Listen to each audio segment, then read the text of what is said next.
Good morning, good afternoon, good evening, and welcome back to the Thai Expat Daily Show. I'm your host, as always, Kieran Mack, and delighted you made to tune in yet again for another show. Now, before we do get started, don't forget to like this video, subscribe to the channel, and hit that notification bell so that YouTube will let you know when the next show is uploaded onto this platform.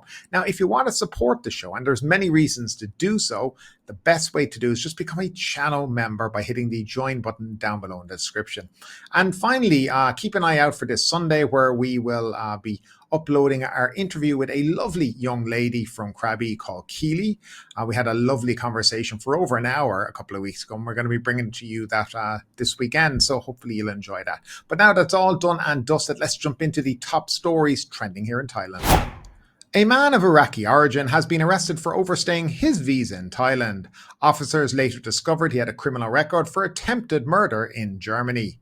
On July 3rd, immigration police announced the arrest of Mr. Ahmad, a German national who had a history of attempted murder in Hamburg in Germany. The arrest followed a complaint received by the Immigration Bureau's Crime Suppression Division Section 2, which reported that some hotels in Sukhumvit Soi 4 were allowing foreigners to stay without informing immigration authorities. Now, during the investigation, officers encountered Mr. Ahmed, who was born in Muthanna in Iraq and exhibited suspicious behavior. Upon checking his passport and immigration records, it was found that his visa had expired over 6 days ago. Upon inquiry at the German embassy in Thailand, it was confirmed that Mr. Ahmad was a member of a criminal organization and had previously engaged in a violent altercation in Hamburg. He had attempted to murder an opponent by shooting him 4 times, resulting in serious injuries. The immigration department charged him with residing in the kingdom without authorization. Mr. Ahmad will be returned to Germany at the end of the proceedings. Now, bringing you back to a story from 2022, I think it was, and a story that we covered here in the Thai Expat Daily Show when we were first starting off, and it was in relation to basically an assassination in Phuket. So Matthew Dupree entered a guilty plea on the first day of his trial at the criminal court in Bangkok on June 27th, as reported by the Vancouver Sun.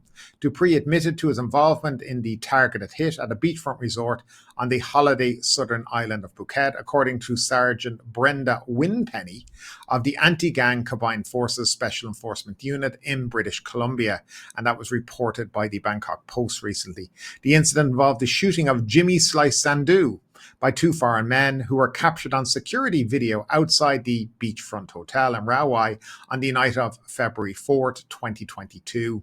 Sandhu had been staying in a private waterfront villa beside the hotel, was a member of the United Nations gang in Vancouver. He grew up in Abbotsford, but was deported to India in 2016 for serious criminality.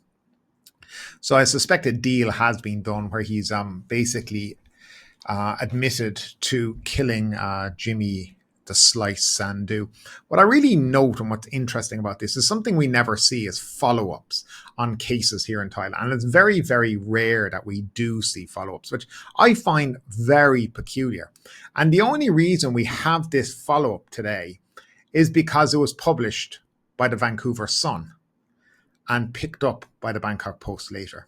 So no media organization, none of the mainstream media organizations ever really follow up on cases. What happened as well, as I'm thinking of it right now, to the guy, remember the guy who was torturing somebody in the police station, Joe Ferrari, was that his name, that guy? Never heard of a single thing about him ever again. Or the guy in Phuket, David, the Swiss guy who was meant to be in court in April. Nothing ever mentioned about him again. So a lot of these cases do seem to vanish into thin air and we never know what happens. But here at the Thai Expat Daily Show, we are going to try and find out about these prominent cases and actually bring you the results. I think that's something that's very important when we do bring you stories, that we find the follow-up and what eventually happened. So hopefully in the next coming weeks, we'll have updates on these stories. And I'm going to talk with a friend how we can find out about these cases and bring, obviously, the results to you. Now, 2 Indian tourists participating in a sea walker activity off an island in Chonburi province have suffered serious injuries and are receiving urgent medical care at a Pattaya hospital. The tourists, whose names have not been released, require respiratory support.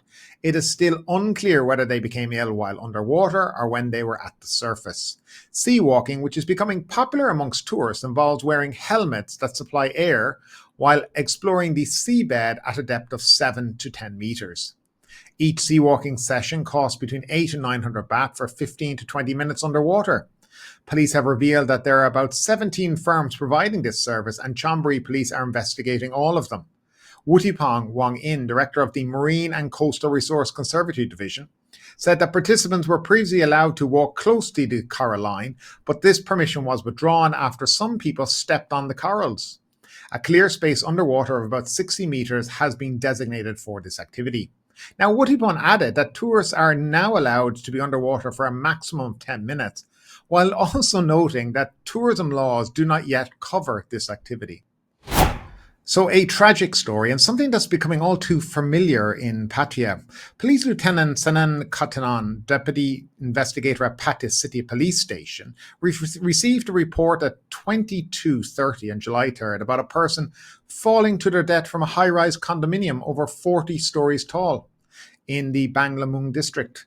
Officers from the Pattaya Tourist Police and the Sawang Baribon Pattaya Foundation rescue team investigated the scene. They found a deceased foreign woman and cordoned off the area to prevent unrelated individuals from approaching. Deceased was later identified as Miss Oksana, a 44-year-old Russian national. She had fallen from the 6th floor where her room was located. The investigator revealed that before the incident, she had an argument with her Russian husband because he forbade her from smoking cannabis. It's believed that, feeling upset, she jumped from the 6th floor balcony. Police officers documented the scene and examined the room for evidence. They have requested the investigation team to review CCTV footage and thoroughly question the husband. They are also awaiting results from the Chonburi Region 2 Forensic Science Division autopsy to determine the exact cause of the incident.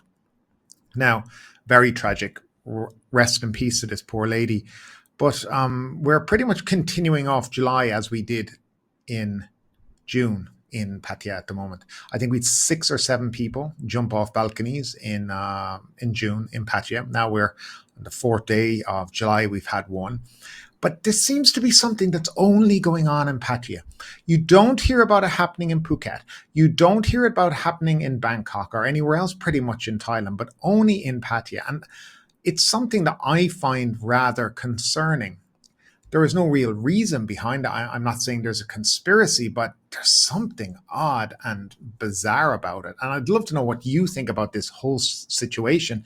And comments down below in the comment section, please. I mean, it is very, very strange. Now, a local fisherman has come forward seeking justice after a man allegedly posed as a mafia figure collecting tolls and threatening tourists with a machete at Kalim Beach in Phuket. The incident has sparked outrage on social media, with many calling for immediate police action. The case gained widespread attention after a popular Phuket page broadcast a live video showing a fisherman being threatened with a machete.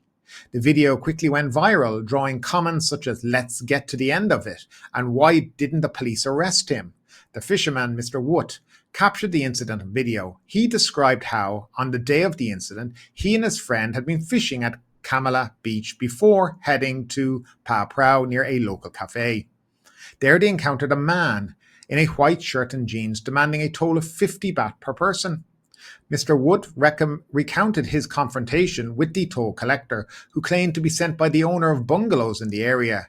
When Mr. Wood began recording the encounter, the man brandished a machete and demanded they talk elsewhere. Fearing for his safety, Mr. Wood and his friend left and reported the incident to the police. However, Mr. Wood expressed frustration with the police's response. Now, according to him, officers at Patong police station dismissed the case, stating that no harm had come to them and no money had been exchanged. The only potential charge they considered was for carrying a knife in public. Personally, I think it would be considered extortion, but police say it's just a story, Mr. Wood said. Mr. Wood highlighted the danger posed to tourists, especially foreigners, unaware of such threats. It's scary if foreigners go around 6 p.m. What do you do when attacked by a machete, he said. Afan Wama, a friend who was present during the incident, echoed Mr. Wood's concerns.